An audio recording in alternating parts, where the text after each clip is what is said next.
In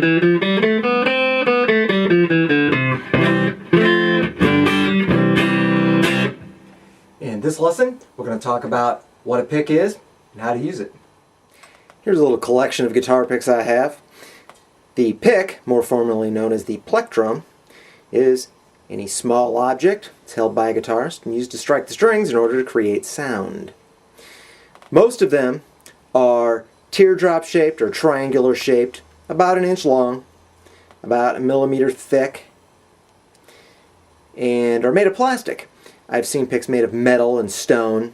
I've seen picks that are much smaller than this and much larger than this, but as I say, most of them are some kind of plastic about this shape, size, and thickness. For the purposes of this lesson, I'll just use this white one here because it shows up better on screen. Pick should be held between the pad of your index finger, the pad of your thumb, so that it forms a natural extension of your index finger.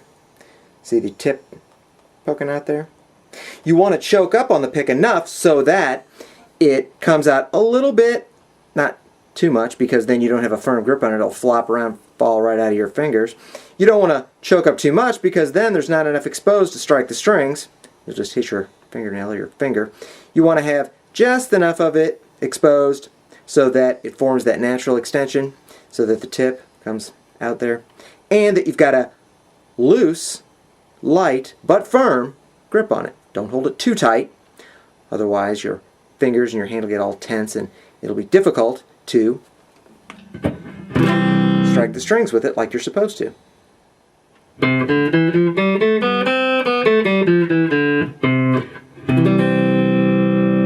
It's very important to work towards making any and all motions you make while playing the guitar, while picking or strumming,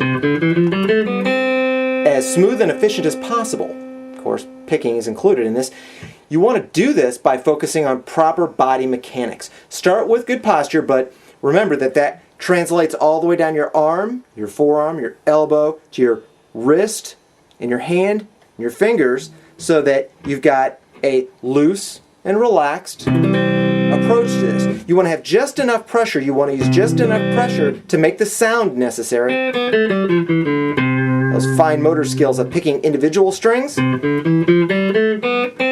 to strumming across strings. Those are very difficult things to learn. You'll have a lot of time to practice it. You'll have to be patient with yourself. But remember, it should be as smooth and efficient as possible without any pressure that would be wasted effort. So, take your time to make sure that it's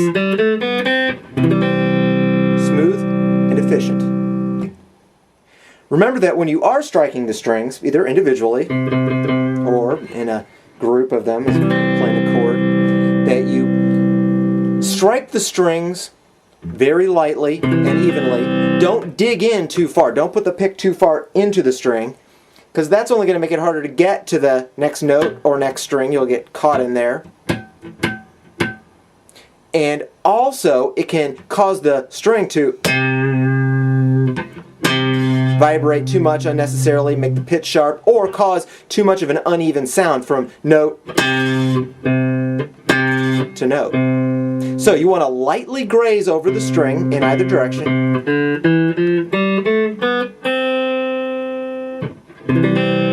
Whether picking or strumming. Remember that you want to have a smooth and efficient motion with just enough pressure on the pick, and you want to lightly graze over the strings. Don't dig in too far. And you'll be on your way.